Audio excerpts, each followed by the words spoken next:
Every morning at 5 a.m., he arrived before the doctors, before the nurses, before anyone else. A quiet janitor with a hood always pulled up, mopping floors that others barely noticed. For 2 years, he remained invisible to the bustling hospital staff, until the day Dr. Sarah Martinez caught a glimpse of the faded tattoo on his neck and recognized the SEAL Trident that only the most elite warriors earn. St. Mary's Hospital never truly slept. Even in the pre-dawn hours, the emergency department hummed with quiet activity. But before the first shift began, before the coffee was brewed, before the morning chaos started, there was always one man already there. Jake Thompson pushed his janitor's cart through the empty corridors with practiced precision. His gray hoodie was always pulled up, casting shadows across weathered features. He moved like a ghost through the halls, mopping floors, emptying trash bins, preparing the hospital for another day of saving lives. The staff barely noticed him. To them, he was just part of the background, another invisible worker keeping the place running. They'd nod politely if they passed him in the hallway, but no one ever stopped to talk. Jake preferred it that way. For 2 years, Jake had followed the same meticulous routine. Section A first, the emergency department, then Section B, the surgical wing. Finally, Section C, the intensive care unit. Every surface cleaned, every corner attended to, every detail perfect. Dr. Sarah Martinez had worked the early morning shift for 3 years. She'd seen Jake countless times, always in the same gray hoodie, always quiet, always thorough. She appreciated his work ethic, even if she'd never actually spoken to him beyond a polite good morning. Jake's movements were different from other maintenance staff. There was a precision to everything he did, a systematic approach that seemed almost military. But Dr. Martinez had never thought much about it, until that Tuesday morning in March. The trauma alert came in at 5:47 a.m.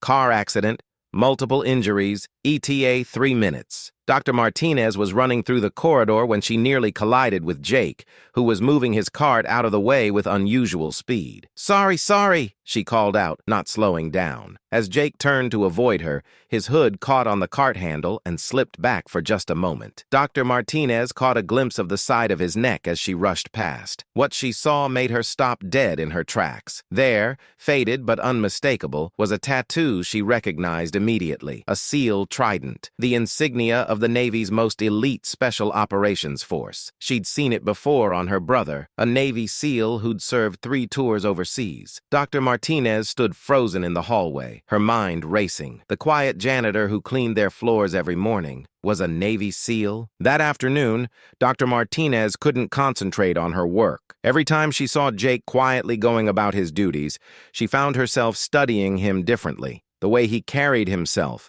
the systematic way he approached his work, the awareness in his eyes when he thought no one was looking. During her break, she did something she'd never done before. She looked up the hospital's employee records. Jake Thompson, hired 2 years ago. Previous employment listed simply as federal service. Emergency contact, none. Address, a small apartment downtown. But it was what wasn't in the file that told her more. No social media presence, no references from previous civilian jobs, no family listed. It was the kind of minimal footprint that suggested someone transitioning from a very different kind of life. 3 days later, Dr. Martinez found herself staying late, timing her departure with Jake's shift. She found him in the supply closet, methodically organizing cleaning equipment with the same precision she'd noticed in everything he did. "Jake?" she said softly. He looked up, surprised. In all the time he'd worked there, none of the medical staff had ever sought him out for conversation. "I'm Dr. Martinez," she said. "I wanted to thank you for the work you do here. The hospital runs so smoothly because of people like you." Jake nodded politely.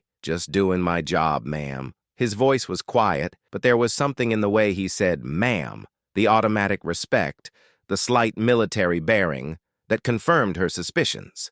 "My brother served," she said carefully. "Navy. Special Operations." Jake's hands stilled on the cleaning supplies.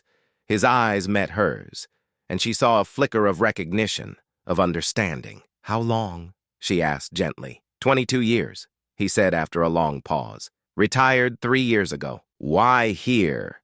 Dr. Martinez asked.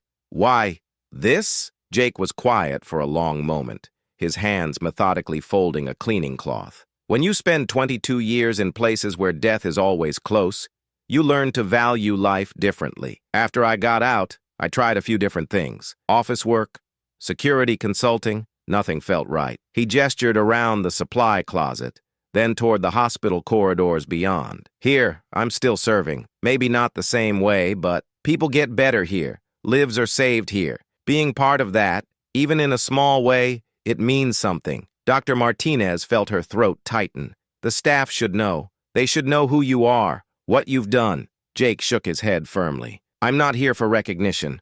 I had enough of that. I'm here because this is where I need to be. That conversation changed everything, though not in the way Jake might have feared. Dr. Martinez didn't broadcast his background to the entire hospital. Instead, she simply began treating him differently, with the deep respect she'd always felt for her brother and his fellow service members. Other staff members noticed the change. They began paying more attention to Jake, really seeing him for the first time. They noticed his incredible work ethic, his calm presence during emergencies, the way he seemed to anticipate what was needed before anyone asked. Word spread quietly, respectfully, not gossip, but genuine appreciation for a man who had served his country with distinction and continued to serve his community in a different way. One evening, Dr. Martinez found a note in her locker. In Jake's careful handwriting, "Thank you for seeing me. Thank you for understanding that service takes many forms." Jake Thompson still arrives at St. Mary's Hospital every morning at 5 a.m. He still wears his gray hoodie, still moves quietly through the corridors, still takes pride in keeping the hospital spotless. But now, when staff members pass him in the hallway, they don't just nod politely, they stop to thank him. Not just for the floors he mops or the trash he empties, but for the 22 years he spent protecting their freedom, and for choosing to continue protecting what matters most, the place where lives are saved. Sometimes the most extraordinary service comes from the most ordinary-looking people. Sometimes the greatest heroes are the ones who never ask to be called heroes at all. Jake Thompson found his mission, ensuring that the place where miracles happen every day runs smoothly, quietly, perfectly. And in his own way, he's still saving lives, because that's what real heroes do. They serve, whether it's in the mountains of Afghanistan or the corridors of a hospital. Whether they're wearing combat gear or carrying a mop, they serve because it's who they are, not because of who's watching.